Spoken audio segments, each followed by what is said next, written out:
দর্শক, আপনাকে আমন্ত্রণ ২৪ ঘন্টায় প্রেজেন্টেড বাকিজ শানশাইন। আপনার সঙ্গে আছে মাহফুজ মিশি। এই অনুষ্ঠানে প্রতিদিনই আমরা কথা বলে থাকি সমসাময়িক রাজনৈতিক, অর্থনৈতিক নানান ইস্যুতে। আজকেও তার ব্যতিক্রম না। এই কথা বলার জন্য আমার সঙ্গে স্টুডিওতে আছেন ডাক্তার জাহিদুর রহমান, টকশোর খুবই পরিচিত মুখ, যদিও তিনি এখন গণপ্রজাতন্ত্রী বাংলাদেশ সরকারের প্রধানমন্ত্রীর নীতি, কৌশল, তথ্য সম্প্রচার এবং সংস্কৃতি, এই অনেকগুলো সেক্টরের উপদেষ্টা তিনি। ডাক্তার জাহিদ, আপনাকে স্বাগত এবং অনেক ধন্যবাদ, আনুষ্ঠানিকভাবে অভিনন্দনও। আপনি একটি বড় দায়িত্ব নিয়েছেন বা পেয়েছেন। আমার প্রথম প্রশ্ন হচ্ছে যে, আপনাকে মানুষ যেভাবে চেনে বা আমরা যেভাবে দেখেছি, তাতে আপনি পুরোটা সময় সরকারের সমালোচনা করেছেন। এখন নিজে আপনি সরকারের অংশ বা ক্ষমতার অংশীদার, এবং এই সমালোচনা আপনি স্টুডিওতে এসে টেলিভিশনে করেছেন, আপনার লেখায় করেছেন, অনলাইনে করেছেন। এখন প্রশ্ন হচ্ছে, এখনকার ডাক্তার জাহিদ কি আর কোনো ধরনের সমালোচনা করবে, নাকি আমাদের যা অভিজ্ঞতা আগের আমাদের ক্যারিয়ারে, নাকি শুধু সফলতার গল্প বলবেন? ধন্যবাদ। অনেক দিন পর মানে একটা গ্যাপ গেল, মনে হয় না এত বড় গ্যাপ সহসা ছিল এই চ্যানেলে আসার ক্ষেত্রে। আমি ইচ্ছা করেই কিছুটা দূরে ছিলাম কিছুদিন, আর একদম নতুন রোলে আপনি যেটা বললেন, আমি নিজে অভ্যস্ত হতে শুরু করেছি এই রোলটার সাথে। যে প্রশ্নটা করলেন যে সমালোচনা করব কি না, পাবলিকলি সমালোচনা করব সম্ভবত না, কিন্তু একটা কাজ করব না, সেটা আমি দ্ব্যর্থহীন ভাষায় বলতে চাই। শুধু সফল হচ্ছি, সব কাজ সঠিক হচ্ছে, সাফল্য ছাড়া আমাদের আর কিছু নাই, এই কথা বলবো না। পৃথিবীর ইতিহাসে কোনো নিখুঁত সরকার বলে কিছু আসলে এক্সিস্ট কোনোদিনও করে নাই। সবচেয়ে সফল যে সরকারটাও, তারও সমস্যা থেকেছেই। আমরা একটা সফল সরকার হতে চাই এবং হব বলে বিশ্বাস করি। এই সরকার একটা ভালো সরকার, সফল সরকার হবে। তার মানে কি এই সরকার কোনো ভুল করবে না? নিশ্চিতভাবে না। তাহলে সেই ধরনের কোনো ভুলের কথা যদি আমার সামনে উত্থাপিত হয়, যেটা আমিও ভুল মনে করছি, সেটা আমি ডিফেন্ড করতে যাব না। ভুল স্বীকার করব, এই সরকার ভুল স্বীকার করবে, এবং ভুল স্বীকার করা মানেই হচ্ছে মানে রোগের ডায়াগনোসিস শুরু হওয়া, যে ঠিক আছে তারা স্বীকার করা মানে আমি রোগটা স্বীকার করছি, then we can go for the treatment. So আমরা সেটা ঠিক করার চেষ্টা করব, এবং সর্বোচ্চ চেষ্টা করার পরও কিছু ভুল, কিছু ব্যর্থতা থেকেই যাবে, থাকবে।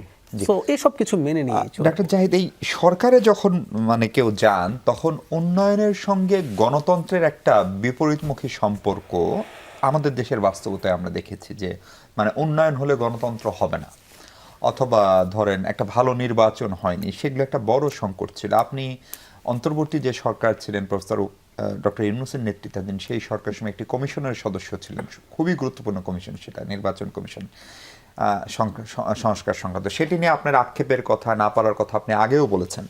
প্রশ্ন হচ্ছে, এই যে তার আগে আপনি রাজনীতিক ছিলেন, এই যে রাজনীতি, তারপরে একটি ইন্টারিম সরকারের সাময়িক একটা দায়িত্ব পালন, সেখান থেকে একটি বড় রাজনৈতিক দল বিশাল ম্যান্ডেট নিয়ে ক্ষমতায় আসলো, সেই সরকারের সঙ্গে কাজ করা, এই তিনটা জায়গার ভিতরে আসলে ফাইন লাইনটা কি, বা সেটা টানতে পারেন কিনা?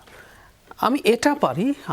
শুরুতে একটা কথা বলে রাখা ভালো, একটা সরকারের তো আবার দুটো অংশ আছে, একটা পলিটিক্যাল অংশ, আর একটা হচ্ছে স্থায়ী একটা সরকার আছে, সেটা হচ্ছে প্রজাতন্ত্রের কর্মচারী যারা আছে, একেবারে আমলাতন্ত্র থেকে শুরু করে একদম সর্বনিম্ন পর্যায় পর্যন্ত। সেটা খুব জটিল একটা ডিনামিক্স আছে এখানে। মানে আমরা বাইরে থেকে, আমি খুব বেশি সময় হয়ে গেছে কাজ করতে শুরু করেছি তা না, বাইরে থেকে আমরা ব্যাপারগুলো যেভাবে দেখি, এক তো কতগুলো স্ট্যান্ডার্ড প্রসিডিওর আছে, এটা ফলো করতেও আসলে হবে। একটা সরকার চাইলেই যে কোনো কিছু এখনই করে ফেলে, ওভাবে করে ফেলে, এটা হয় না। এই যে প্রসিডিওরটা ফলো করা দরকার। কিন্তু বাংলাদেশের মতো দেশে, বিশেষ করে এই দেশে যে অভিযোগগুলো আছে যে এইগুলোর প্রসেস ডিলেইড হয়, নানান রকম জটিলতার মধ্যে পড়ে যাচ্ছে, এই কমপ্লেক্স ব্যাপারগুলো, এই ডিনামিক্সটা বোঝার ব্যাপার আছে। এবং আমি ওই জিনিসটাই এখন আসলে বোঝার চেষ্টা করছি, শেখার চেষ্টা করছি, যাতে এই জিনিসটা ঠিকঠাক মতো করা যায়। তবে আমি আমার রোলের কথা যদি বলি, ওটা পাল্টাবো না। হয়তো আমি প্রকাশ্যভাবে এখানে এই জিনিসগুলো এভাবে বলবো না, কিন্তু যেখানে যেখানে প্রয়োজন আমি বলবোই। না, আমি ইনপুট দেবো, এবং খুব মানে সিরিয়াসলি দেবো। আমি কারণটা একটু বলি, একটু পার্সোনাল হবে, তারপরে বলা দরকার। এইখানে এইরকম একটা দায়িত্বে যাওয়ার পেছনে আমার মোটিভেশন হচ্ছে দেশের জন্য কিছু করা। সবাই এইভাবেই বলেন, কিন্তু আমি আমারটা ক্লিয়ারলি বলে দিতে পারি। এবং আমার ওটা যদি ঠিকঠাক না হয়, আমি আসলে এই দায়িত্বে থাকবো না। এই দায়িত্বে যাওয়ারও কোনো কারণ ছিল কিছু করা মানে ইতিবাচক পরিবর্তন। মানে আমি তো আমার গোটা জীবনে আমি যা যদি কিছুটা অর্জন করে থাকি, মানুষের কিছুটা সম্মান, কিছুটা মানুষ পছন্দ করেন, এগুলো সবকিছু রিস্ক নিয়েছি তো আমি যে জায়গায় গেছি এরপর কিন্তু অলমোস্ট নো ওয়ে ব্যাক। আমি একটা রাজনৈতিক সরকারের দায়িত্বে এসেছি, সরকারের যত ব্যর্থতা আছে, ইভেন আমি আমার দায়িত্বে সফল হলেও সামষ্টিক ব্যর্থতা যদি থাকে সেটার দায়িত্ব আমাকে নিতে হবে। সো এই ঝুঁকিটা যখন নিয়েছে ওই কারণেই নিয়েছে। সেই কারণে আমি ওই যে আগের যে রোলটা ছিল সেটা আমি অভ্যন্তরীণভাবে পালন করার চেষ্টা করবই। কারণ হচ্ছে আমি এটাকে চাইবো যতভাবেই হোক সফল করার জন্য, এটা নিজের জন্য। আর আরেকটা ব্যাপার আছে, সেটা হলো সরকারগুলো কিভাবে বিপথে যায় সেগুলো তো আমরা এই জার্নিতে দেখেছি। আপনিও খুব ক্লোজলি এই ব্যাপারগুলো খেয়াল করেছেন। যখন সরকার বা সরকার প্রধানের সব কিছু ঠিক হচ্ছে, সব কিছু সুন্দর হচ্ছে, এই ধরনের পারসেপশন তাকে দেওয়ার চেষ্টা করা হয়, তখনই সমস্যাগুলো হয়। সো এটা আমার নিজের এতদিনকার অর্জিত তাগিদও, নিজের শুধুর জন্য না, দেশের জন্য। আমি এই কথা দ্ব্যর্থহীন ভাষায় বলেছি, বাংলাদেশের ভবিষ্যতের জন্য এই সরকার, এই প্রধানমন্ত্রীকে খুবই সফল হতে হবে। উনি যদি ব্যর্থ হন, আমাদের অল্টারনেটিভ যে পলিটিক্যাল ফোর্স খানিকটা হলেও শক্তিশালী হয়ে উঠছে, সেটা রাষ্ট্রের জন্য ক্ষতিকর বলে আমি মনে করি। এটা আমার কোনো লুকোছাপা নেই। একটা বড় প্রশ্ন হচ্ছে, সরকারে নবীন এবং প্রবীণের একটা সমন্বয় আছে, কিন্তু সিনিয়ররা ধরেন সিনিয়র আগে অনেক মানে মন্ত্রণালয় চালিয়েছেন, এরকম যেরকম অল্প সংখ্যক আছে, বেশিরভাগই মন্ত্রিসভায় অথবা উপদেষ্টা প্যানেলে পুরনো অল্প আছেন, কিন্তু নবীন আপনার অনেক। খোদ প্রধানমন্ত্রীও একেবারেই নবীন এমপিও বটে, যদিও তার পারিবারিক রাজনৈতিক ব্যাকগ্রাউন্ড আছে, তিনি হয়তো দল চালিয়েছেন অনেকদিন ধরে, তিনি দীর্ঘদিন দেশে থাকার তার সুযোগ হয়নি, ফলে একদম আপনার হিউম্যান কমিউনিকেশন যেটা সেটা হয়নি। ফলে সেটাই সরকারের জন্য একটা চ্যালেঞ্জ কিনা। এবং বিএনপিরই কেউ কেউ অভিযোগ করেন, প্রধানমন্ত্রী আশেপাশে যারা আছেন তাদের একটা বড় অংশই দীর্ঘদিন দেশে ছিলেন, এবং সেটি স্বাভাবিক, কারণ ওনারা বিশ্বস্ত পরীক্ষিত লোকজনকে নেবেন। ফলে সেটা একটি চ্যালেঞ্জও কিনা। চ্যালেঞ্জ তো বটেই, কিন্তু আমি প্রধানমন্ত্রীর কথা বলতে পারি। সেটা হচ্ছে উনি যেভাবে কাজ করছেন, যেভাবে তিনি সব কিছু বুঝতে পারছেন, বুঝতে চাইছেন, এবং তার সাথে যখন কথা বলি, আমি একটু পেছনে যাই, তার সাথে আমার অনেক আগে থেকেই কথা হয়, দীর্ঘ মিটিং হয়েছে তার সাথে আমার জুমে। আমি তখন দেখতাম যে দেশের এই ব্যাপারগুলোতে তিনি খুবই সিরিয়াসলি আপডেটেড থাকতে চাই। এই যুগে সম্ভব, তবে আমি আপনার সাথে দ্বিমত করি না। আপনি শারীরিকভাবে প্রেজেন্ট থাকা আর অনলাইন প্রেজেন্সের মধ্যে ডেফিনেটলি ডিফারেন্স আছে, এটা নিয়ে দ্বিমত করছি না। কিন্তু যদি আপনার সেই সদিচ্ছা থাকে, যদি সেই রকম সিরিয়াস মোটিভেশন থাকে, ওনার সেটা আছে। মানে এর মধ্যে সবচেয়ে বেশি পরিশ্রম, এটা মানে জনগণের সামনে এটা খুব ক্লিয়ার যে প্রধানমন্ত্রী সবচেয়ে বেশি ব্যস্ত এবং সময় পার করছেন, সবচেয়ে বেশি পরিশ্রম করছেন। সো চ্যালেঞ্জ আছে, কিন্তু আমি এটা বিশ্বাস করি এটা উতরেও যাবে, উতরে যাওয়া সম্ভব। আচ্ছা, এই আমার এটা খুবই মানে সরল প্রশ্ন, মানে আমরা বলি প্রধানমন্ত্রীর উপদেষ্টা, কিন্তু আমাদের প্রধানমন্ত্রী যারা, তারা কি আসলে উপদেষ্টা নেন, নাকি আপনারা স্বপ্রণোদিত হয়ে দেন? এটা কি কোনো রেগুলার ওয়ার্ক? যেমন ধরেন মিনিস্টারের ওয়ার্ক সম্পর্কে আমরা জানি, উনি ডে টু ডে অ্যাক্টিভিটিস, তাকে ফাইল সই করতে হয়।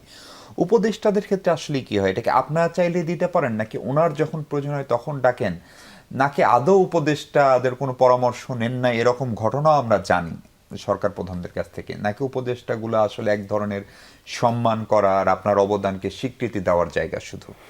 আমি অন্যদের কথা জানি না, আমি আমার কথা বলতে পারি। আমি দুটো মন্ত্রণালয়ে সংযুক্ত হয়েছি, ওখানে মন্ত্রণালয়ের ডে টু ডে কাজেও আসলে আমি ইনভলভ হচ্ছি, মন্ত্রণালয়গুলো সেভাবে চাইছেন। আমি আজই ইনফ্যাক্ট সংস্কৃতি মন্ত্রণালয়ের একটা বৈঠকে প্রধানমন্ত্রীর সাথে ছিলাম, মানে ওখানে দুজন মন্ত্রী এবং সচিব সহ। এগুলোর তো বটেই, অন্যান্য ইস্যু নিয়ে আমার তো যে কাজগুলো পলিসি স্ট্র্যাটেজিতে আছে সেগুলো নিয়ে আমি তার সাথে কথা বলেছি, এবং অনেকগুলোই গৃহীত হয়েছে। এবং উনি নিজে স্বতঃপ্রণোদিত হয়ে কোনো কাজও অ্যাসাইন করেন। উনি আমাকে সেরকম একটা কাজ আজই আবার অ্যাসাইন করেছেন, সেটা নিয়ে ওনার সাথে আমি আবার কয়েকদিন পর বসতে হবে। সো আমি অন্তত দেখছি যে তিনি, মানে আমরা যারা আছি, আমি অন্যদের কথাও আপনি যদি দেখেন, অন্যরাও যথেষ্ট অ্যাক্টিভলি বিভিন্ন জায়গায় কাজ করছেন, প্রধানমন্ত্রীকে উপদেশ দিচ্ছেন, পরামর্শ দিচ্ছেন, এবং ওনার মধ্যে ওই মানসিকতা আছে, উনি মতামত নিতে চান, সেটার ভিত্তিতে সিদ্ধান্ত। অন্তত আমি আমারটা তো আমি স্পষ্টভাবে বলতে পারি। কেন এই প্রশ্নটা করলাম, আপনি নিজেও দেখেছেন, ধরেন সয়াবিনের ক্রাইসিস থেকে শুরু করে পেঁয়াজের দাম, লবণের দাম, যাই সংকট হতো আমাদের দেশের বাস্তবতায় আমরা দেখেছি যে খোদ মন্ত্রীরাই বলতেন প্রধানমন্ত্রী বিষয়টি দেখভাল করছেন। অথবা এবারও ধরেন ঈদের আগে যখন একটা লঞ্চ উঠতে গিয়ে, বাসটা যখন ফেরিতে উঠতে গিয়ে, তখন ডিসি সাহেব বলছেন প্রধানমন্ত্রী ডিসি সাহেবকে ফোন করেছেন, উনি নিজে তদারকি করছেন। প্রধানমন্ত্রী যদি এটা তদারকি করবেন, তাহলে আমার মন্ত্রী, সচিব, অন্যান্য যে সমস্ত সংস্থা, সেগুলোর আসলে কাজ কি? আমরা ওই কালচার থেকে কি আসলে বের হতে পারছি না নাকি?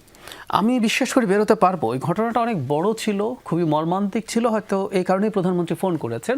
কিন্তু আমি আপনার সাথে একমত, ওই সমালোচনাগুলো যখন তখন করেছি, আবার যদি আমাদের এই সরকারের মধ্যে একই পরিস্থিতি হয়, আমি সেটা সমালোচনা করব। সমালোচনা যে বলছি সেটা আমি অভ্যন্তরীণভাবে, যে এটা কোনোদিন একটা সঠিক সফল সরকার হতে পারে না। মানে এত রাষ্ট্রের খরচ আছে, মন্ত্রী উপদেষ্টা সবার পেছনে, পুরো বিরাট একটা সরকার যন্ত্র আছে, তো সেটা যদি ঠিকঠাক মতো না হয় তাহলে তো আসলে হলো না।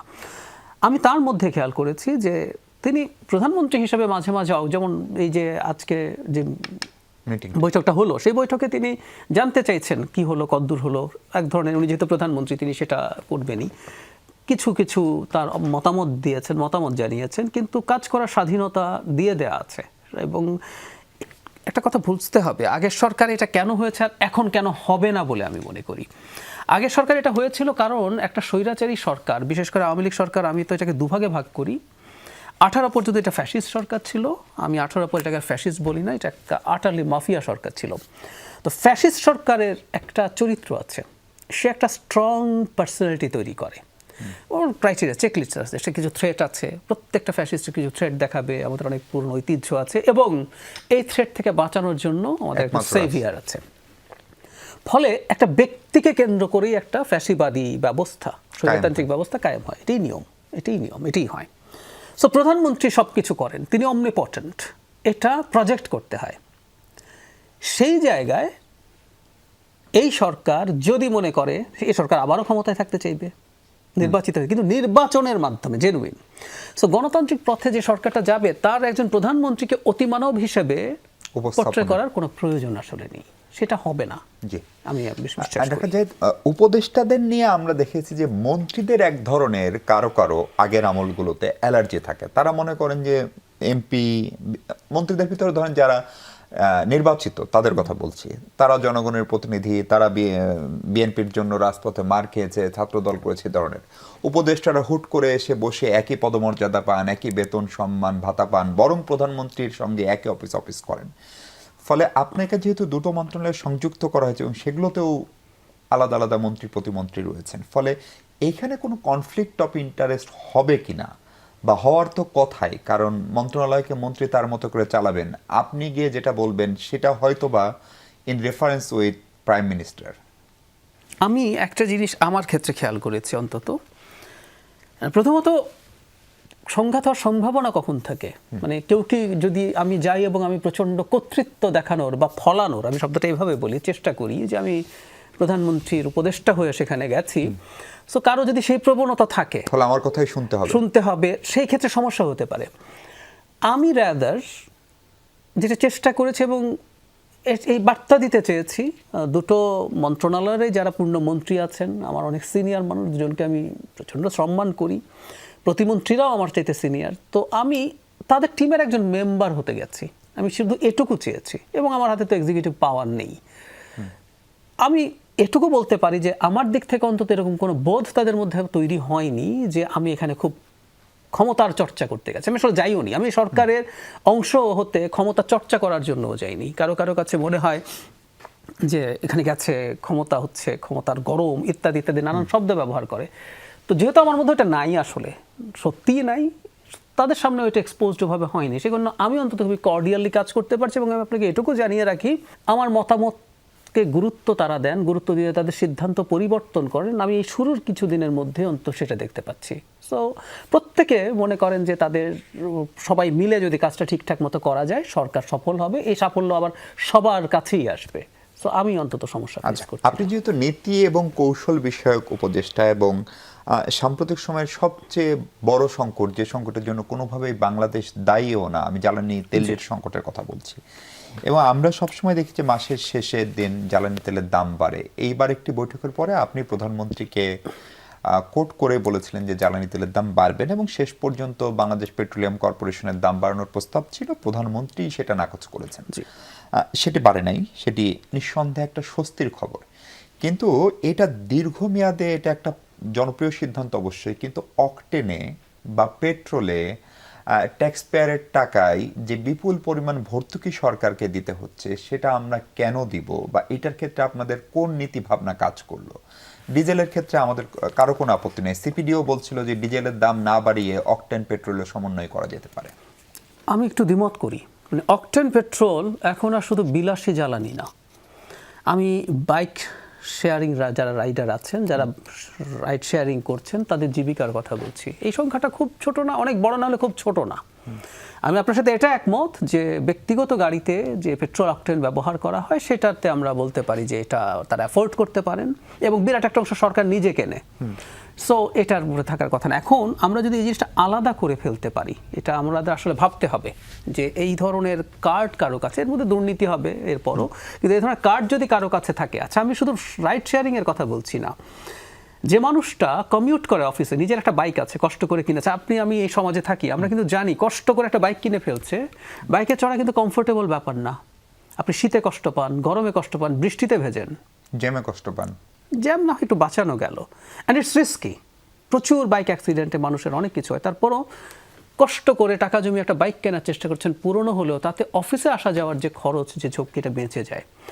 সুতরাং নিম্ন মধ্যবিত্ত মানুষদেরও অনেকে যিনি বাইক রাইড শেয়ারিং করেন না, সেজন্য আমি বলছি পেট্রোল অকটেনকে এত ইজিলি দেখলে এখন আর হবে না, এটা একদমই ভুল পারসেপশন। আর একটা বিরাট সংখ্যক মানুষ তো আসলে জীবিকা অর্জন করে এটা দিয়ে, তো এই জন্য এটাকে আমরা ওভাবেই দেখতে চেয়েছি। তবে হ্যাঁ, আমি এটা আপনার সাথে একমত যে বাইকের জন্য আমরা ইন জেনারেল আলাদা করতে পারি কিনা, যে তারা ভর্তুকি মূল্যে পাবেন, আর অন্যান্য কার যেগুলো আছে মানে যে জন্য ফুয়েল পাসের একটা উদ্যোগ নেওয়া হয়েছে, আমরা শুধুমাত্র বাইককে যদি সেই ছাড় দিতে পারি, ধরেন আপনার যদি বাইক ছাড় দেয় তাহলে ফুয়েল পাসও লাগে না, আপনার বাইক তো দেখছেন, না। জ্বালানি বিভাগ যেটা বলছিল যে অনেক বাইক আছে যার মানে বাইকারের ট্রেড লাইসেন্স নাই বা মোটরসাইকেলের ট্রেড লাইসেন্স নাই, ফলে সেটি বৈধ করতে গেলেও কিন্তু সংখ্যা অনেক কমে যাবে। এটা অবশ্যই গুরুত্বপূর্ণ, সেটার কথা বলছিলাম আমি। আরেকটা বড় বিষয় হলো সরকার কি কোনোভাবে একটু জনতুষ্টিবাদী হওয়ার চেষ্টা করছে কিনা? ধরেন আপনি এপ্রিলে দাম বাড়লেন না, মে মাসে আবার ঈদুল আজহা আসবে, সেটার একটা যাত্রার ঝুঁকি আছে গরু পরিবহন থেকে শুরু করে, ফলে মে মাসেও দাম বাড়ানোরও তো নানা রকম চ্যালেঞ্জ রয়েছে। এবং বৈশ্বিক পূর্বাভাস হচ্ছে এই জ্বালানি তেলের দাম $100 নিচে 2027 সালেও নামবে না। তাহলে সেক্ষেত্রে অর্থের সংস্থান হবে কোথা থেকে? আচ্ছা, প্রথম কথা হচ্ছে সরকার জনতুষ্টিবাদী পদক্ষেপ নিচ্ছে কিনা। আমি যদি এভাবে বলি, সরকার তো জনতুষ্টিবাদী পদক্ষেপ নেওয়ার কথা। একটা গণতান্ত্রিকভাবে নির্বাচিত সরকার যে আমি আরও 5 বছর পরে যাই, যে আবারও গণতান্ত্রিকভাবে নির্বাচিত হতে চায়। বিশেষ আপনার এই শোতে আমরা বহুবার এই কথা বলেছি যে একটা নির্বাচন বন্ধ করে দিলে কি ক্ষতি হয়। সরকারের কাছে তখন জনগণ আর ম্যাটার করে না, তখন সে যে কোনো কিছু করে। যদি নির্বাচন থাকে, it works as a deterrent, যে আমি তো দিনের শেষে মানুষের কাছে যেতে হবে, কেন 1 মাস না যেতে নির্বাচনী প্রতিশ্রুতি পূর্ণ করছি বলে মানুষের সামনে পারসেপশন তৈরি করতে হবে। আজও প্রধানমন্ত্রীর সাথে মিটিংয়ের সময় 14 ফেব্রুয়ারি যে ফার্মার্স কার্ড শুরু হতে যাচ্ছে, সেটা নিয়েও কিছু, যেটা ওই মিটিং ছিল না কিন্তু ওই আলাপও তো হলো। ফলে একটা গণতান্ত্রিক সরকারকে জনগণের চিন্তা মাথায় রাখতে হবে। কিন্তু আমি যদি পাল্টাও বলি, অর্থনীতিবিদদের কাছে আপনি যদি যান, সেই বিখ্যাত জোক আছে না, অর্থনীতি তো সব তো on one hand on the other hand আছে। তো ফান্ডটা হচ্ছে যেমন এক হাত আছে এমন অর্থনীতিবিদ লাগবে, তাই না? কারণ প্রত্যেকটা দিক তো আছে। সরকার ভর্তুকি দিচ্ছে, সরকারের উপর চাপ পড়ছে। বাংলাদেশের মতো দেশে ভর্তুকি না দিলে কি হয় সেটাও তো আমরা দেখেছি। ওটার কি একটা ইকোনমিক ইম্প্যাক্ট নাই? আছে, সিরিয়াস ইকোনমিক ইম্প্যাক্ট আছে। প্রচুর ইনফ্লেশন যদি হয়, আমাদের বহুদিন অর্থনীতি খুব স্থবির হয়েছিল।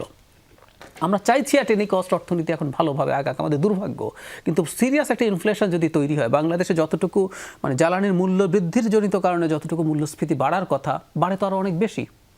তো সেই ঘটনাগুলো যদি ঘটে, সেটা কেমন দাঁড়াবে? আমাদের সেচের মৌসুম আছে সামনে, ডিজেল যদি আমরা না করি সেটা অন্য ব্যাপার, কিন্তু পেট্রোল আর অকটেন যদি আপনি যদি এভাবে চিন্তা করেন, কয় পার্সেন্ট তাহলে সেই জ্বালানি, সেটা দিয়েও কি আমাদের খুব বেশি সাশ্রয় হবে? আসলে ভর্তুকি কমাতে হলে আসলে আমাকে ডিজেলের দাম বাড়াতে হবে। আমার মূল জ্বালানি তো আসলে 63%, তো ওটা বাড়াতে হবে ভর্তুকি কমাতে চাইলে। তো সেটা কি আমরা বাড়াবো? এরকম নানান প্রশ্ন আসলে আছে। সে কারণে আমি মনে করি আরেকটু দেখা যেতে পারে, মানে অন্তত আরো বেশি বেড়ে যাচ্ছে এই পরিস্থিতি যদি না হয়, যুদ্ধটা যদি একটু স্টেবল হয় বা মোটামুটি যদি থেমেও যায়, $100 নিচে নামুক, কিছুটা কমে আসবে। কিন্তু এখন তো ফোরকাস্ট ভয়ঙ্কর, এটা যদি কন্টিনিউ করতে পারে ইট কুড গো টু 150 এবং $200 চলে যেতে পারে আলাপ আছে। সেজন্য আমার মনে একটু যে দেখার চেষ্টা, সেটাই ভালো হবে। জি, সরকার কি একটু তাড়াহুড়া করছে? মানে ধরেন এই যে 1 মাসের মধ্যে ফ্যামিলি কার্ড, কৃষক কার্ড এগুলো করে ফেললো। আজকে সিপিডি সেই প্রশ্ন তুলছে যে সরকারের মধ্যে এক ধরনের তাড়াহুড়া দেখা যাচ্ছে। মানে এটা কেন সরকার, বা এটা তো আমাদের মনে রাখতে হবে সরকারের মেয়াদ তো 5 বছর, ফলে প্রথম মাসেই কেন এত প্রকল্প বাস্তবায়ন করতে হবে? কারণ সরকারের তো যথেষ্ট সময় আছে।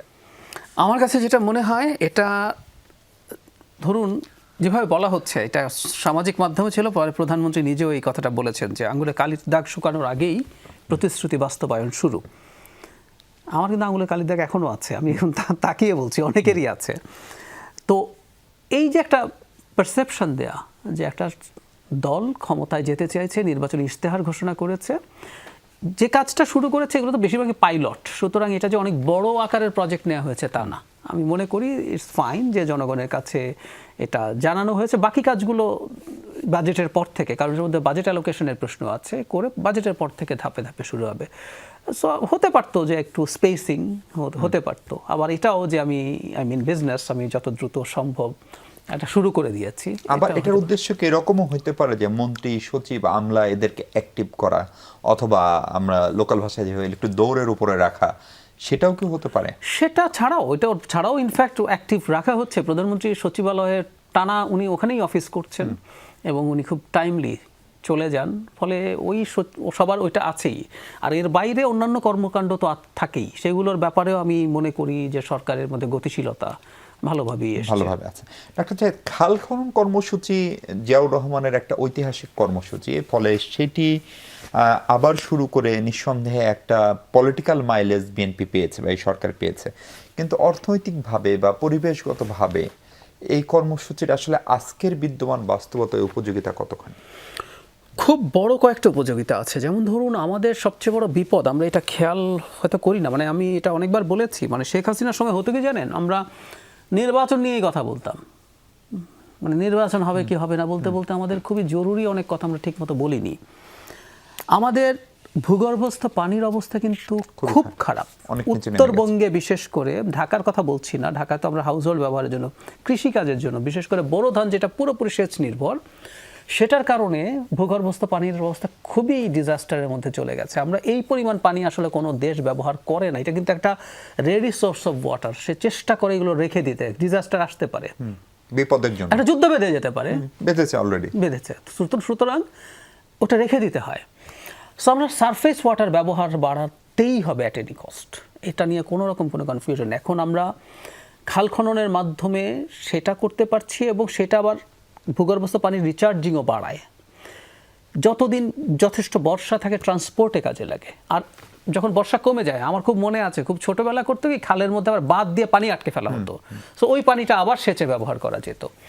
তো আমি পানিটাকে সবচেয়ে বেশি গুরুত্ব দিতে চাই। পানি ব্যবহার আমাদের ঠিকঠাক করতে না পারলে আমরা মানে ডিজাস্টারে পড়ে গেছি, আমরা না ডিজাস্টারে পড়ে গেছি, এটাকে রিভার্সাল ইজ মাস্ট। সো এই সব বিবেচনায় আসলে এটা করতে হবে। উপদেষ্টা মহোদয়, জাতীয় সংসদে সরকারের স্বরাষ্ট্রমন্ত্রী বলছেন যে জুলাই জাতীয় সনদ, যেটা সংবিধান সংস্কার, এটা একটা অসাংবিধানিক আদেশ রাষ্ট্রপতি দিয়েছেন, এটা স্বরাষ্ট্রমন্ত্রী সংসদে বলছেন, এবং তিনি এটাও বলছেন যে রাষ্ট্রপতিকে এটা করতে বাধ্য করা হয়েছে। প্রশ্ন হচ্ছে তাহলে তাকে বাধ্য করলো কে? নিশ্চিতভাবে গেল সরকার। এবং যদি সেটা করতে বাধ্য করা হয় তাহলে তো রাষ্ট্রপতির অভিশংসন বা রাষ্ট্রপতিকে সরানোরও প্রশ্ন আসতে পারে। এর পাশাপাশি গণভোট নিয়েও সংসদে সরকারি দল এবং বিরোধী দল পুরোপুরি বিপরীত অবস্থান। এইসব বিষয়ে আপনার সঙ্গে কথা বলবো, তার আগে দর্শক ছোট্ট একটা বিরতি নিয়ে আমরা কথা বলছি উপদেষ্টা ডাক্তার জাহিদুর রহমানের সঙ্গে। দর্শক আরেকবার স্বাগত, ধন্যবাদ যারা এতক্ষণ সঙ্গে ছিলেন। আমরা কথা বলছি প্রধানমন্ত্রীর নীতি কৌশল ও তথ্য উপদেষ্টা ডাক্তার জাহিদুর রহমানের সঙ্গে। ডাক্তার জাহিদ, জুলাই জাতীয় সনদ রাষ্ট্রপতি বাধ্য হয়ে সই করেছেন, স্বরাষ্ট্রমন্ত্রীর এই বক্তব্য আসলে কি বার্তা দেয়? সেক্ষেত্রে যে সরকার রাষ্ট্রপতিকে বাধ্য করেছিল সেই সরকারের, অথবা যিনি বাধ্য হয়ে করেছিলেন অর্থাৎ বর্তমান রাষ্ট্রপতির বিচারের প্রশ্ন তো চলে আসে নাকি?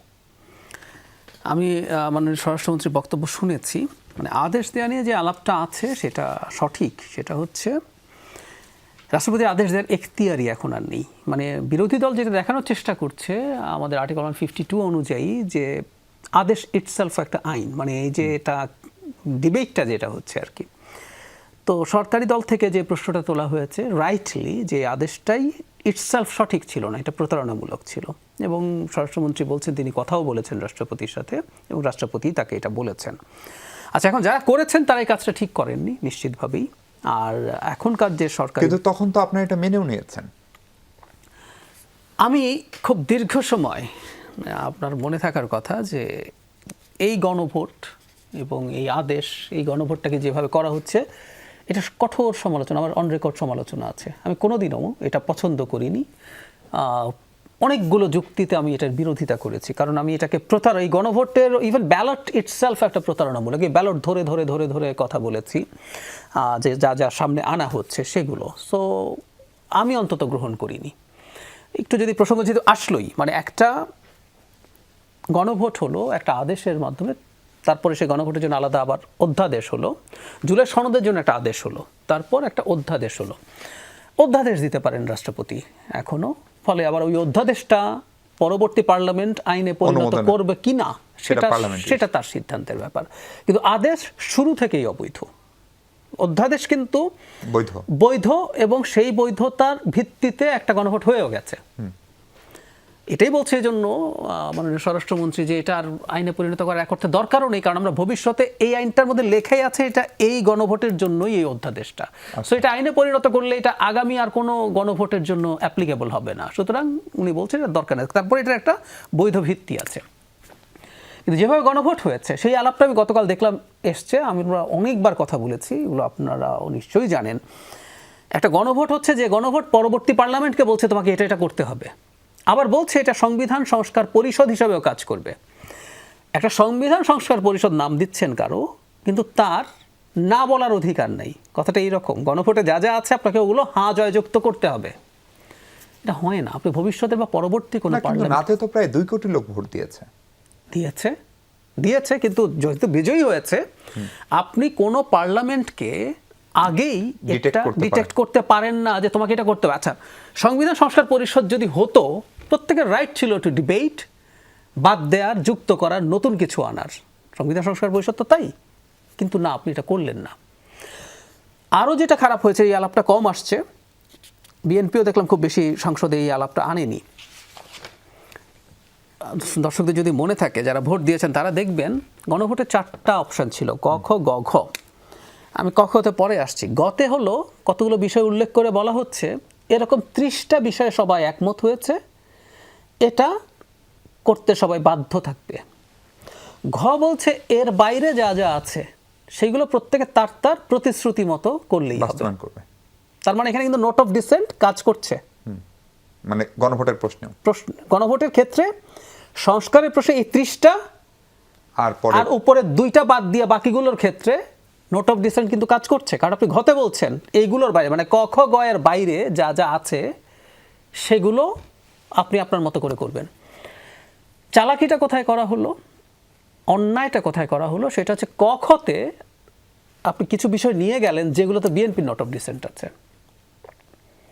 আপনি যদি গ আর ঘ এর মতো থাকতো, ওগুলো যদি গ থাকলো আর ঘ থাকলো, তাতে হয়ে গেল, তাহলে আর কখ লাগে না। কিন্তু আপনি কখকে বের করে নিয়ে গেলেন, বের করে নিয়ে গিয়ে এগুলো বিএনপির নোট অফ ডিসেন্ট। এবং ডিসপাইট অল দ্য ক্রিটিসিজমস, বিএনপির সমালোচনা হয়েছে এবং যৌক্তিকভাবে হয়েছে। বিএনপির অবস্থানে কিন্তু যৌক্তিক সমালোচনা আছে, সে কখ নিয়ে তার যে অবস্থান, কিন্তু সে তো অবস্থাটা ধরে রেখেছে। আর বিএনপি একটা দল বলি, এখন নির্বাচনের পরকে আমরা বুঝি না একটা দল মানে কিন্তু সবসময় একটা দল না, যে 2/3 মেজরিটি সিট পেয়েছে, যে 51% ভোট পেয়েছে, আর তার স্বতন্ত্রকে যদি তারই ভোট ধরেন ইটস অ্যারাউন্ড 60%, তো তার সাথে আপনি বিট্রে করছেন, করে ওই জায়গায় নিয়ে গেলেন। গণভোটের কথা আরেকটু প্রসঙ্গ আসলে বলি, এই কথাও বলা হয় বিএনপি প্রথম গণভোটের আলাপ এনেছিল, ট্রু, মাননীয় স্বরাষ্ট্রমন্ত্রীর কথা নিজেও স্বীকার করেছেন। কিন্তু উনি বলছেন যে গণভোট হওয়ার কথা ছিল জুলাই জাতীয় সনদ জনগণ গ্রহণ করছে কি করছে না, সেই এজেন্ডা। আর জুলাই জাতীয় সনদ ইটসেলফ যদি গণভোটে যেত, তাহলে কি সহজ ছিল। জুলাই জাতীয় সনদে বিএনপি বা জামাত জিতবে, জামাত যদি জিতলো, সে তার যা যা নোট অফ ডিসেন্ট আছে সেগুলো বাদ দিয়ে বাকিগুলো করবে, আর বিএনপি করবে। এটাই ছিল সহজ পথ। ওই গণভোট চাওয়া হয়েছিল, কিন্তু গণভোটটা পরে এই জায়গায় নিয়ে যাওয়া হলো। তাহলে এই যে চালাকি বা রাষ্ট্রপতি বাধ্য হয়ে করা, এগুলোর কি কোনো নৈতিক মানদণ্ডে বিচার হওয়া জরুরি না? আমি মনে করি জরুরি। আমি আবার যারা এই কাজটা করতে গেছেন অনেকে যে খুব ইভিল ইন্টেনশনে করেছেন আমি তাও মনে করি না। আচ্ছা, কেউ কেউ মনে করেছেন যে যেহেতু একটা নির্বাচন আছে সামনে, বিএনপিকে ঠেকানো না, বিএনপি নির্বাচন তো করলে জিতবে, সুতরাং তারা কেউ কেউ মনে করেছেন কিছু ভালো কাজ আমরা চাপ দিয়ে করে ফেলি। সমস্যাটা হচ্ছে আপনি ভালো কাজ চাপিয়ে দিয়েও করতে পারেন না, এই জায়গাটা আমরা ধরতে ভুল করছি। যদি আমরা আজকে এটা করে উঠতে না পারি এর মানে হচ্ছে আমরা প্রস্তুত নই এখনো। আচ্ছা, সংবিধান সংস্কার পরিষদের সদস্য হিসাবে বিএনপি ছাড়া বাকি এমপিরা শপথ নিয়েছে, মানে মূলত জামাত এবং এনসিপির এমপিরা 72 জন। সালাউদ্দিন সাহেব বলছেন যে এই শপথ পাওয়ার মধ্যে দিয়ে সিইসি নিজে তার শপথ ভঙ্গ এবং সংবিধান লঙ্ঘন করেছেন। তাহলে এই সিইসি আছেন কেন? আচ্ছা, তার আগে বলি, মানে সংবিধান সংস্কার পরিষদ তো গঠন হয়নি, কিছু নেই, কনস্টিটিউশনে নেই, কিন্তু এটা শপথ হয়ে গেছে। এটা ওই আদেশকে দেখিয়ে সবাই বলা। এবং জাতীয় সংসদ দুটো শপথের আয়োজন করেছে। জি জি জি জি। এখন মানে স্বরাষ্ট্রমন্ত্রী যেটা বলছেন এটা টেকনিক্যালি ব্যাপারটা এইরকম। আর ওই যে এখন হয়তো আমরা এভাবে দেখব যে সিইসি যেহেতু পড়িয়েছেন, ওনার এই কাজটা, এই সংবিধান সংস্কার পরিষদের শপথটা সঠিক হয়েছে বলে আমিও মনে করি না। এখন এটা ডিপেন্ড করবে একটা কনস্টিটিউশনাল পজিশন, সেই কনস্টিটিউশনাল পজিশনের তো আসলে কাউকে পদত্যাগ, এখনো কেউ পদত্যাগ করতে পারেন না, হয় তাকে তো সুপ্রিম জুডিশিয়াল কাউন্সিলে যাওয়ার মতো পরিস্থিতি। এখন সেই চিন্তা হবে কিনা সেটা একটা আলাদা প্রশ্ন। তার এই যে কাজটা হয়েছে এটা ওই পর্যায়ের অপরাধ কিনা সেসব আলোচনা আসবে আর কি। জুলাই গণঅভ্যুত্থানের সাথে বিএনপি বেইমানি করেছে বা করছে এরকম একটা রেটরিক মোটামুটিভাবে বিরোধী দল সংসদের বাইরে দাঁড় করিয়েছে। এই প্রসঙ্গে কি বলবেন? আর গণভোটে যদি বিএনপি, আপনি আগে থেকেই বলছিলেন যে যেভাবে গণভোট হয়েছে সেটা নিয়ে প্রশ্ন ছিল, বিএনপিও শুরু থেকে আপত্তি করেছে, একদম শেষ সময় গিয়ে দলের চেয়ারপারসন জনাব তারেক রহমান গণভোটে হ্যাঁ এর পক্ষে ভোট চাইলেন। প্রশ্ন, বিএনপি তাহলে এই গণভোটে রাজি হলো কেন? হ্যাঁ এর পক্ষে ক্যাম্পেইনই বা কেন করলো? নাকি এটা এমন একটা পরিস্থিতি তৈরি হয়েছিল যে আপনাদেরকে এটা মেনে নিতে হয়েছিল? সেই সময় যেটা দাঁড়ালো, বিএনপি সংস্কারের পক্ষে আছে, এটা হলো প্রথম কথা। মানে গণভোটের ঝুঁকিটা কোন জায়গায়? যখন গণভোট এসে আবারও সেই পুরনো প্রশ্নটা এসে হাজির হয়, আপনি গণভোটে না ভোট দিতে বলবেন তাহলে? কেন বলছি, এই যে 30টা বিষয়ের কথা উল্লেখ আছে, অনেকগুলো উল্লেখ করে আরও 30টা বিষয় গুরুত্বপূর্ণ ইস্যুজ আছে, ওগুলো খুব ক্ষুদ্র বা ছোট ইস্যুজ না, তো এগুলো তো বিএনপি অ্যাগ্রি করছে না। কতে থাকা, কতে হচ্ছে আপার হাউসের প্রপোর্শনাল রিপ্রেজেন্টেশন, বিএনপি আপার হাউস চায়, প্রপোর্শনাল রিপ্রেজেন্টেশন চায় না। নিচেরটার মধ্যে হচ্ছে হলো তত্ত্বাবধায়ক সরকারের সাথে কমিশনগুলো, তত্ত্বাবধায়ক সরকার বিএনপি চায় শুধু একটা জায়গায় গিয়ে তার কিছু কমিশনগুলোর নিয়োগ দ্বিমত, আর কমিশনগুলোর মধ্যে নির্বাচন কমিশনেও বিএনপি একমত, নোট অফ ডিসেন্ট নাই অন্য কমিশনগুলোতে। সো কমিশন নিয়োগ আর মোটা দাগে আমরা যদি আপার হাউস পিয়ার, এই গণভোটের যা কন্টেন্ট আছে তার মধ্যে এই দুইটা জিনিস ছাড়া তো বিএনপি বাকিগুলো সমর্থন করে। মানে প্রবলেমটা তো ওই জায়গায় এসে দাঁড়িয়েছে।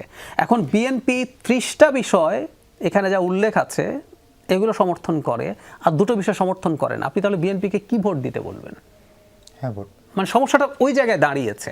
কিন্তু বিএনপি এখন যেটা করছে বা করবেও সেটা হচ্ছে এই জায়গায়, আমি কিন্তু বিএনপির একটা মরাল রাইট এবং স্ট্রেংথ আছে মনে করি। সেটা হচ্ছে যে দুটো ইস্যুতে বিএনপি দ্বিমত করছিল, আমরা প্রচুর এই আলোচনা করেছি, সমালোচনা করেছি, সিভিল সোসাইটি সমালোচনা করেছে, কিন্তু বিএনপি তার অবস্থান তো ঠিক ছিল, তার অবস্থান সঠিক বলে যে ডিফারেন্ট ডিবেট, সে তো ওই জায়গায় স্টিক করেছে। সে কোনোদিন কিন্তু তখন বলে নাই যে আমি আচ্ছা মেনে নিলাম, পরে জেতার পরে সে বলছে এগুলো মানবো না, সে মানে নাই তো মানেই নেই। ফলে বিএনপি হা ভোটে গেছে আমি মনে করি, কারণ এই গণভোটের প্রায় সবই তার হায়ের পক্ষে আছে। একটা পাবলিক পারসেপশন হচ্ছে যে বিএনপি কি এরকম মনে করেছে যে তখন আসলে নির্বাচনটা হওয়াটাই সবচেয়ে জরুরি এবং ভোট হইলেই বিএনপি ক্ষমতায় যাবে, ফলে যে কোনো মূল্যে আগে ভোটটা হোক, এই স্পিডটাও বিএনপিকে তাড়িত করেছে কিনা? এটাকে কেউ এভাবে ইন্টারপ্রিট করতে পারেন এবং এটাকে যৌক্তিকও মনে হতে পারে। কিন্তু আমি আবারও বলছি, আপনি যখন না ভোট দিতে বলবেন তখন তো এটা ফ্যাক্ট বিএনপি সংস্কার বিরোধী এইরকম একটা পলিটিক্যাল ক্যাম্পেইন হতে পারে এবং এটা ইন্টারপ্রিটেশন হতেও পারে। আমি আবারও বলছি, একটা গণভোটের যে ব্যালট তাতে 30টা বিষয় বিএনপি একমত আছে, দুটোতে একমত নেই, তো সে যদি না ভোট দিতে বলে তাহলে তো দাঁড়ালো এই যে ক্যাম্পেইনটা করার জন্য অনেকে বিরোধীরা বসেছিল যে বিএনপি সংস্কার বিরোধী, এই হচ্ছে ব্যাপার। আর যেভাবে ইন্টারপ্রিট করছে যে বিএনপি চাইছে অন্তত ইলেকশনটা হয়ে যাক যাতে এটা নিয়ে প্রশ্ন না ওঠে, এটা কেউ এভাবে দেখতে পারেন, কিন্তু আমার কাছে কারণ ওটা বেশি মনে হয়েছে। কিন্তু বিএনপির বিরুদ্ধে আমরা যদি ন্যারেটিভ নির্মাণ বলি, সেটা ব্যাপকভাবে হয়েছে 5 আগস্টের পর থেকে, এবং যারা এটি তৈরি করার চেষ্টা করছে তারা অনেকখানি সফল হয়েছে। ধরেন বিএনপি মানেই চাঁদাবাজ, এরকম একটা ন্যারেটিভ মূলধারার গণমাধ্যম থেকে শুরু করে সামাজিক যোগাযোগ মাধ্যমে 5 আগস্টের পর থেকেই প্রায় এস্টাবলিশড হয়েছিল, এবং সেটির এক ধরনের ইম্প্যাক্টও ছিল, কারণ বিএনপি তার অনেক নেতাকর্মীকে বহিষ্কার করেছে। প্রশ্ন হলো, তখন তো বিএনপি আনুষ্ঠানিকভাবে ক্ষমতায় ছিল না, এখন তো বিএনপি ক্ষমতায়, এখন কি সেই চাঁদাবাজি কমলো নাকি সেটা আরেকটু প্রাতিষ্ঠানিক রূপ পেল? কারণ আমাদের রাজনৈতিক বাস্তবতা আপনি নিশ্চিতভাবে এটা স্বীকার করবেন যে চাঁদাবাজি একদম বন্ধ করা সম্ভবত খুবই কঠিন, অন্তত একই সময়ে। সেই প্রসঙ্গে আপনার সঙ্গে কথা বলবো। পাশাপাশি শিক্ষার্থীদের অনলাইন স্কুল চালু, ক্লাস চালু, বিশেষ করে স্কুল কলেজের, সেটি নিয়ে অনেক অভিভাবক ক্ষুব্ধ, কারণ তাদের অভিজ্ঞতা খুবই খারাপ করোনার সময়। বিশেষ করে গ্রামে তো ইন্টারনেটের লাইন পাওয়া যায় না, বাচ্চাদের প্রচণ্ড রকমের ডিভাইস আসক্তি, সেটা নিয়ে আপনার মতামত শুনবো। দর্শক, তার আগে ছোট্ট একটা বিরতি নিই। দর্শক, আরেকবার স্বাগত। ডাক্তার জাহেদ আছেন আমার সঙ্গে, প্রধানমন্ত্রীর উপদেষ্টা। ডাক্তার জাহেদ, চাঁদাবাজি বিএনপি এবং এখন কমলো কিনা? চাঁদাবাজি নিশ্চয়ই কমেছে। আমরা মনে হয় অত তথ্য এখন আর পাই না যে আগে যেভাবে তথ্যগুলো এসেছিল, বা আমরা যদি এভাবে বলি, প্রতিপক্ষ যারা এটাকে ব্যবহার করছিলেন তারা সেটা এখন আর ওভাবে ব্যবহার করতে পারছেন না। তারা কিন্তু ছেড়ে দিতেন না যদি এটা অনেক বেশি থাকতো। আমি আপনার সাথে একমত যে আমাদের যে কাঠামোগত সমস্যা আছে, এটা যে দলই ক্ষমতায় আসুক এটা কিছু মাত্রায় থেকে যাবে। কিন্তু আমরা খেয়াল করেছি সরকার দায়িত্বে আসার পর বেশ কিছুদিন হয়ে গেল, 2-3 সপ্তাহ হয়ে গেল, যেখানে সর্বোচ্চ পর্যায়ে এইসব কারা করছে সেটা তালিকা তৈরি এবং ব্যবস্থা নেওয়ার জন্য বলা হয়েছে। এই ব্যবস্থাগুলো নেওয়া হবে, আমরা আশা করি। এটা সময় লাগবে, আমি বলছি না এটা রাতারাতি শেষ হয়ে যাবে, সময় লাগবে, এটা কমে যাবে। এটা আগের চেয়ে কমেছে তো নিশ্চয়ই। জি, আপনি যেহেতু তথ্য মন্ত্রণালয়ের উপদেষ্টা, ফলে আপনি বলছিলেন যে আমরা এরকম কম দেখি, নাকি এরকম ঘটনা কম আসে, সেটাও একটা কারণ কিনা। এবং আপনি যেহেতু রাষ্ট্রীয় গণমাধ্যম, বিশেষ করে বাংলাদেশ টেলিভিশন, এমনকি বেসরকারি টেলিভিশনেও একটা স্ট্যান্ডার্ড ছিল যে প্রধানমন্ত্রীর খবর মানে 1 নম্বর খবর, তারপরে ওই দলের খবর, রাষ্ট্রপতি থাকলে রাষ্ট্রপতির খবর। সেই একই ধারাই বাংলাদেশের গণমাধ্যমগুলো, বিশেষ করে রাষ্ট্রীয় গণমাধ্যম চলছে কিনা, বিটিভিকে অনেক আগে সাহেব বিবি গোলামের বাক্স বলা হতো, ফলে সেই জায়গায় কোনো পরিবর্তন হলো বা আনার সম্ভাবনা আপনারা দেখেন? বিটিভি নিয়ে আমরা পরিবর্তন আনার চেষ্টা অবশ্যই করব, আমার যতদূর সক্ষমতা আছে আমি সর্বোচ্চ চেষ্টা করব। কিন্তু আমি আপনাদের কথা বলছি, বেসরকারি, আমি যমুনা টিভিকে স্পেসিফিকলি বলছি। মানে ইভেন তো অনেক দিন থেকে আপনাদের সাথে যোগাযোগ আসি, শেখ হাসিনার সময় তো আপনারা শত চাপের পরও বস্তুনিষ্ঠ সাংবাদিকতার চেষ্টা করে গেছেন। আমরা অনেক টাফ ইস্যু নিয়ে আলোচনা সমালোচনা করেছি, আপনারা সাফার করেছেন, নির্বাচনে আপনারা আক্রান্ত হয়েছেন, কিন্তু আপনারা সেখান থেকে সরে আসেননি। আমি আপনাদেরকে বলি, আপনারা এই সরকারের সময় অন্তত শেখ হাসিনার চাইতে ফার বেটার কনভেনিয়েন্ট এনভায়রনমেন্ট আছে। আপনারা এই যে ব্যাপার ইনভেস্টিগেটিভ রিপোর্ট করুন, আমি এনকারেজ করছি, আমি চাইছি। আমি এই সরকারের একজন প্রধানমন্ত্রীর একজন উপদেষ্টা চাইতে, আমি এই দেশের একজন নাগরিক, আমি ওই পজিশনে সবসময় থাকবো না। তো এদের যদি বাসযোগ্য হয়ে ওঠে, এটা আমার জন্য ভালো, আমাদের ভবিষ্যৎ প্রজন্মের জন্য ভালো। আমার ভাই বোনরা, আমার ফ্যামিলির লোকজন কেউ দেশের বাইরে থাকে না, সুতরাং এই দেশ যদি ভালো চলে এখন এবং ভবিষ্যতে, আমার জন্যই ভালো হবে। সো আপনারাও করুন, আমি সেটা এক্সপেক্ট করি। তবে একটা ঝুঁকিও আছে, এটা আপনি না অন্যান্য জায়গায় একটা স্বৈরাচারী ব্যবস্থার অধীনে যখন মিডিয়াগুলো থাকে, একটা সাইকোলজিক্যাল শেপিং সেট আপ হয়ে যায়। মানে আমি প্রায় একটা উদাহরণ দিই, মানে জোবাইদুর রহমান দেশে এসে এয়ারপোর্টে যাওয়া পর্যন্ত কি করছেন 8 বার মানে পোস্ট দেয়া, তখনও কিন্তু ওনারা প্রাইম মিনিস্টার বা কিছুই হননি। এবং আমি নিশ্চয়ই আপনিও বিশ্বাস করেন না যে জনাব তারেক রহমানের হয়ে কেউ বলেছেন যে আপনি এটা করুন। এটা ওই মানসিকতা, আমি তাদেরকে যে খুব ব্লেম করছি তা না। অ্যাজ আর্লি অ্যাজ পসিবল সবগুলো মিডিয়াকে বেরিয়ে আসতে হবে, এবং বেরিয়ে আসে আমি চাই এই সরকারকে চেকস অ্যান্ড ব্যালেন্সের মধ্যে রাখতে হবে। আমি নিজে বলে যাচ্ছি, 2/3 মেজরিটি পাওয়া সরকারগুলো সম্পর্কে তো একটা আলাপ আছেই, বাজে পারসেপশন আছে, এবং এই ট্র্যাকে রাখতে হবে আপনাদের। কিন্তু ধরেন এই যে বেসরকারি গণমাধ্যমের স্বাধীনতা, সম্পাদনা পরিষদ, মালিকানা, এগুলোতে এক ধরনের দখলদারিত্ব হয়েছে, আপনি নিশ্চিতভাবে এটা স্বীকার করেন। এবং ধরেন যে গোষ্ঠীটি বা যারা দখল করছে তাদেরও, ধরেন বিএনপির লোকজনও যদি করে, বিএনপির সেরা মানুষটি, সেরা সাংবাদিকটি, সেরা সিইওটি দখল করেছে কিনা সেই প্রশ্ন বিএনপির লোকজনই তুলছেন। ফলে সেটি একটি ক্রাইসিস কিনা। এবং দ্বিতীয় ক্রাইসিস হচ্ছে আপনি যেটি বলছিলেন যে এই যে ক্ষমতাকে প্রশ্ন করা, এটাকে আপনারা আসলে কতদিন পর্যন্ত পছন্দ করবেন? যতদিন পর্যন্ত আমরা শেখ হাসিনা মানে জনাব তারেক রহমান যতদিন পর্যন্ত শেখ হাসিনা হওয়ার সিদ্ধান্ত না নেবেন ততদিন পর্যন্ত। আমি আবারও বলছি, যেই বাংলাদেশের প্রাইম মিনিস্টার থাকুন, মানে শেখ হাসিনা একটা সিম্বল অফ একটা ডিকটেটরশিপের। কোনো রাষ্ট্রপ্রধান, সরকার প্রধান যদি ডিক্টেটর হতে না চান, তিনি কিন্তু মিডিয়াকে শত্রু মনে করবেন না। আপনি নিশ্চিত থাকুন এই সরকার আমি আবারও বলছি, যতবার সম্ভব নির্বাচিত হয়ে ক্ষমতায় থাকতে চায়। ভারতে 30 বছর ক্ষমতায় থাকার হিস্ট্রি আছে সঠিক নির্বাচনের মাধ্যমে। সুতরাং যে সরকারটা গণতান্ত্রিক, যে সরকারটা গণতান্ত্রিকভাবে থাকতে চায়, তাকে জনগণের বা এই যে মিডিয়ার যে সমালোচনা, সেটা সে খারাপভাবে নেবে না। বেশ কজন সাংবাদিক অন্তর্বর্তী সরকারের সময় গ্রেপ্তার হয়েছিলেন এবং তারা প্রত্যেকেই খুনের আসামি। সাংবাদিকের বিরুদ্ধে অপরাধ থাকতে পারে, দুর্নীতি থাকতে পারে, সম্পদজনিত ঝামেলা থাকতে পারে, নৈতিক স্খলন তো ছিলই, সেটি আমরা দেখেছি। কিন্তু এই হত্যা মামলা থেকে সাংবাদিকরা মুক্তি পাওয়া উচিত বলে আপনি, আপনার মন্ত্রণালয়, আপনার সরকার মনে করেন কি? আমি আগে আমার ব্যক্তিগত অপিনিয়নটা আগে যা ছিল সেটা জানাই। আমি তখনও এই সমালোচনা করেছি। আমি, শুনতে অদ্ভুত শোনাবে, কোনো সাংবাদিকের অপরাধ হত্যাকাণ্ডের চেয়ে বড় মনে করি।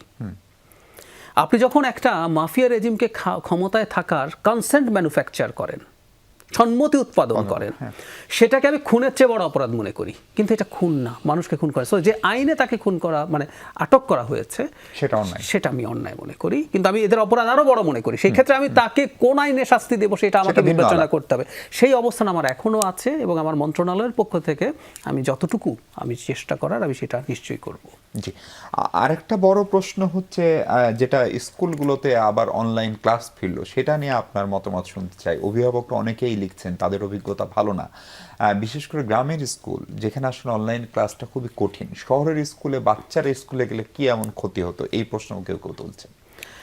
এখন বিপদটা কি হয়েছে সেটা বলি। আর যে কনসার্নের কথা বলা হচ্ছে, আমি আমার কাছে ব্যক্তিগতভাবে এই ধরনের অভিযোগ করেছে এমন অভিভাবক আছেন যে তিনি বলছেন, মা চাকরি করেন, স্কুলে যদি দিনের বেলা ক্লাস হয়, তার মেয়েকে ডিভাইসটা দিয়ে তাকে চলে যেতে হবে। তার কাছে সারাক্ষণ দেয় না ডিভাইসটা, তার কাছে কিছুটা সময় মাঝে মাঝে দেয়, কিন্তু এটা কন্ট্রোল করছেন।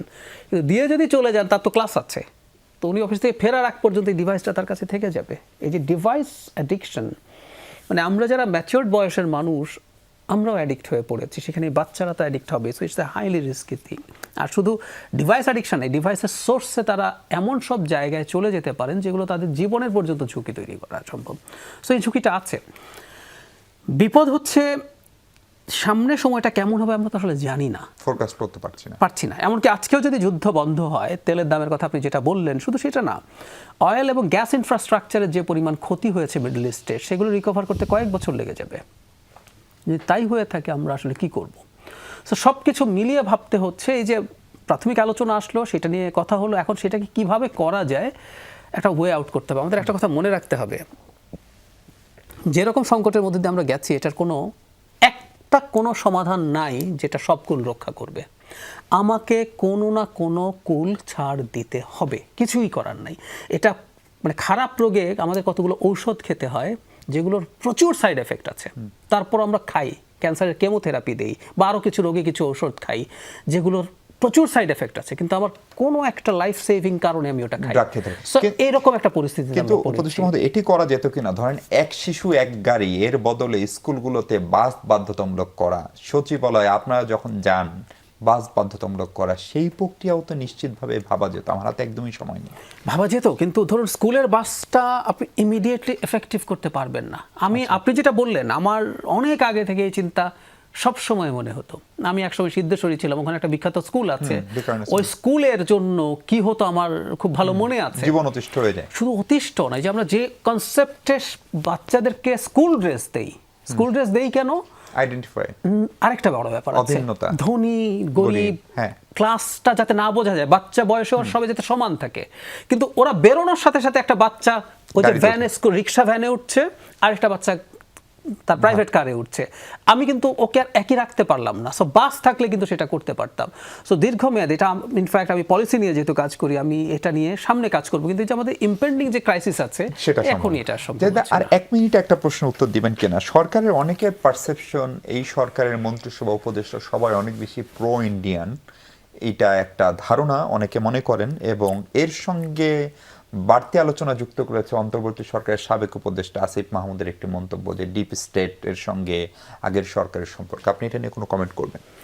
প্রো ইন্ডিয়ান বলতে কি বোঝাচ্ছে আমি জানি না। মানে মানে প্রথম কথা হচ্ছে আমাদেরকে অ্যান্টি ইন্ডিয়ানও হতে হবে, বা অ্যান্টি ইন্ডিয়ান হওয়া মানে কি ইন্ডিয়ার সাথে যুদ্ধ বাঁধিয়ে দাও, নাকি আমরা প্রো বাংলাদেশি হলেই হয়?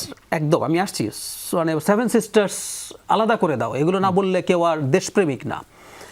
বাংলাদেশের সাথে ভারতের একটা working relation is a must, এটা হতেই হবে। এবং ভারতের সাথে সেটা আগের সরকারও চেষ্টা একদম করেছে। কোনো হোস্টালিটি ওই সরকার, ভারত সরকার বা আমরা কেউই পারি না। সো আপনি যেটা বলছেন প্রো বাংলাদেশ, বাংলাদেশের স্বার্থ ঠিক রেখে ভারতের সাথে আমরা একটা সুসম্পর্ক অবশ্যই চাই। এটাকে কেউ যদি মনে করে যে ভারতের দালাল হয়ে গেছে বা ইত্যাদি ইত্যাদি, দ্যাটস ভেরি রং। জি, আপনাকে অনেক ধন্যবাদ ডাক্তার জাহিদ আমাদের সময় দেওয়ার জন্য। দর্শক, এই ছিল আলোচনা। ভালো থাকুন সবাই, নিরাপদে থাকুন। অনেক ধন্যবাদ সঙ্গে থাকার জন্য।